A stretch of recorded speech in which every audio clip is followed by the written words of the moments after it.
नमस्कार, बहुत स्वागत है आपका। वृश्चिक राशि, शनिदेव की ढैया समाप्त होने जा रही है 29 मार्च से। वृश्चिक राशि, शनिदेव आपके तीसरे और चौथे भाव के स्वामी हैं और 29 मार्च 2025 को वो आपके पंचम भाव में प्रवेश करेंगे। शनिदेव आपकी सप्तम, एकादश और द्वितीय भाव पर दृष्टि डालेंगे तो आपके जीवन में बहुत सारे बदलाव भी होंगे। शनिदेव जिस घर में बैठते हैं उस घर से संबंधित फलों को बढ़ा देते हैं, तो ऐसे में ये गोचर के प्रभाव से पंचम भाव प्रेम संबंध का है, शिक्षा का है और आपके लव लाइफ का है, संतान का है।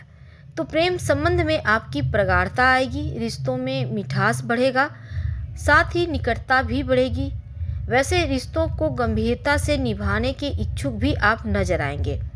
प्रयास करेंगे तो आप लव मैरिज कर सकते हैं। करियर के मामलों में अगर आप जॉब बदलना चाहते हैं तो आपके लिए फरवरी, मार्च, मई और जून का समय अनुकूल रहेगा या फिर नवंबर 2025 के बाद। जुलाई, अगस्त, सितंबर, अक्टूबर, नवंबर, ये जो 5 महीने हैं, इस मध्य जॉब में बदलाव करने से बचें। साथ ही अपने बच्चों का ध्यान रखें। और हालांकि बच्चे अपने क्षेत्र में प्रगति करेंगे, लेकिन संतान से जुड़ी कुछ समस्या रह सकती है, इस पर आपको ध्यान देना चाहिए। अगर हम आर्थिक बात करें तो जो आने वाला 2.5 साल है, धन की मुश्किलें समाप्त होगी।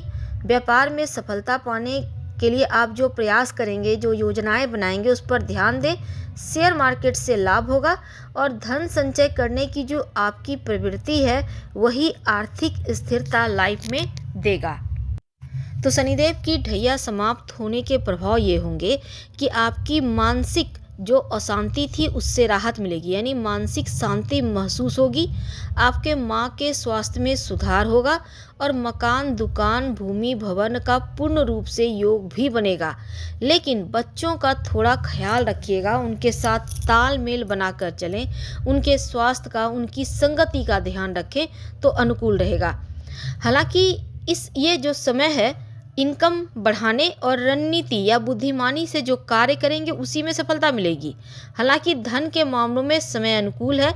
और अगर आप विवाहित हैं तो शनिदेव की दृष्टि आपके सप्तम भाव पर है, तो रिश्तों में तालमेल बनाए रखिएगा। और पार्टनरशिप में काम करते हैं, हर जगह पारदर्शिता रखें, हर तरफ नजरें बनाए रखें। दूसरे भाव पर भी है, धन के मामलों में किसी पर भरोसा ना करें, धन उधार लेन देन से बचें। इस मध्य अगर आप किसी को धन देंगे तो वो मुश्किल होगी आपके पास दोबारा वापस प्राप्त होने में। आपको 11वें भाव पे है, इसलिए आपको कोई भी डिसीजन बड़ों की सलाह से लेनी है और सोच समझ कर लेना है। हालांकि शिक्षा और बुद्धि के मामलों में सफलता प्राप्त करवाएंगे, पुराने अटके कार्य भी इसमें बनेंगे। अगर आप विद्यार्थी हैं, किसी बड़े यूनिवर्सिटी वगैरह में दाखिला लेना चाहते हैं तो एडमिशन हो सकता है। संपत्ति, प्रॉपर्टी का लाभ होगा और संतान प्राप्ति के योग भी बनेंगे, तो उसके लिए आप तैयार रहिए। वैसे तो धार्मिक यात्रा भी इस पीरियड में आप कर सकते हैं, ऐसी भी संभावना बनी हुई है। तो क्या उपाय करें कि सब कुछ बेहतर हो जाए? क्योंकि शनिदेव की दृष्टि में विष है, थोड़ी चीज़ों को गड़बड़ कर देते हैं, लेकिन जहाँ बैठते हैं उसके फल को बढ़ा देते हैं। तो पंचम भाव संबंधी फल को तो बढ़ाएंगे, संतान प्राप्ति के योग भी बनेंगे और शिक्षा में सफलता मिलेगी, प्रेम विवाह होने के योग बनेंगे। लेकिन धन के मामलों में, जीवन साथी यानी कि वैवाहिक जीवन के मामलों में संभल कर समय को गुजारिए। उपाय के तौर पर क्या करें? देखिए, आप 3 शनिवार को छाया दान कर दें तो अनुकूल रहेगा। हम आपसे विदा लेंगे। धन्यवाद।